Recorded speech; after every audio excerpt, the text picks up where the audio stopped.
Balinako olwaleero nga buli omu akola ekisoboka okulaba ng'afunira balinako obuvunaanyizibwa kye banaalya enkya ku lwa Ssekukkulu n'ekitongole eky'amakomera kiwadde abasibe b'amakomera yonna gye bali okwetoola eggwanga ente ze banaasala okulya basobole okwegatta ku balala mu kujaguza amazaalibwa g'omulokozi. Senior Kamisona Frank Baine, omwogezi w'ekitongole ky'amakomera, agamba nti abasibe nabo bateekeddwa okujaguza olunaku luno awamu n'abasirikale ababakuuma. Era wano eruzira gye tuteera okugabira ennyama ya Christmas kukola kye kimu nga bulijjo.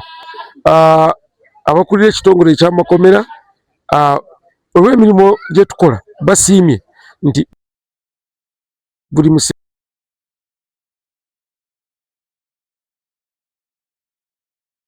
musirikale yenna afune ku nnyama n'abasibe.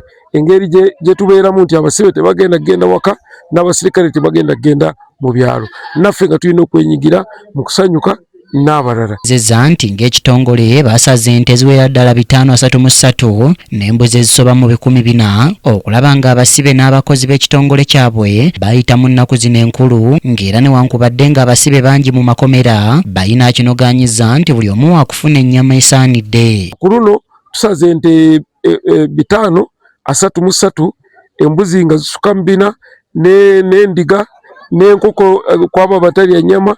Era buli komera we liri tulina amakomera 269 buli wamu bafunye kyenkana era bali mu kutegeka kuba nti naffe tusanyuka n'eggwanga n'ensi yonna ku lunaku luno olukulu olwa Ssekukkulu. Abasibe 780, abasirikale bali 1,400, naye okusinziira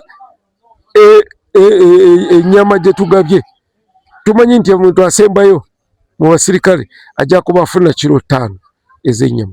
Abasibe bo balina measurements zaabwe ziri standard zo zibeerawo. Ono era talemye kulabula bantu okwewala okuzza emisango balemye kukwatibwa. Naye abo abaagala okukola ebyambyone ebitongole ebikuumaddembe biri bulindaala era byetegese n'okulawuna tujja kuba nga tulawuna nti wona kwatibwa bajja kukuleeta ewaffe omujuzo gye guli. Tetukunga bantu kujja naye twaniriza oyo gwe baleese. Anet Nakayibaale yakusakidde eggwire ino ku KTV Amalindi.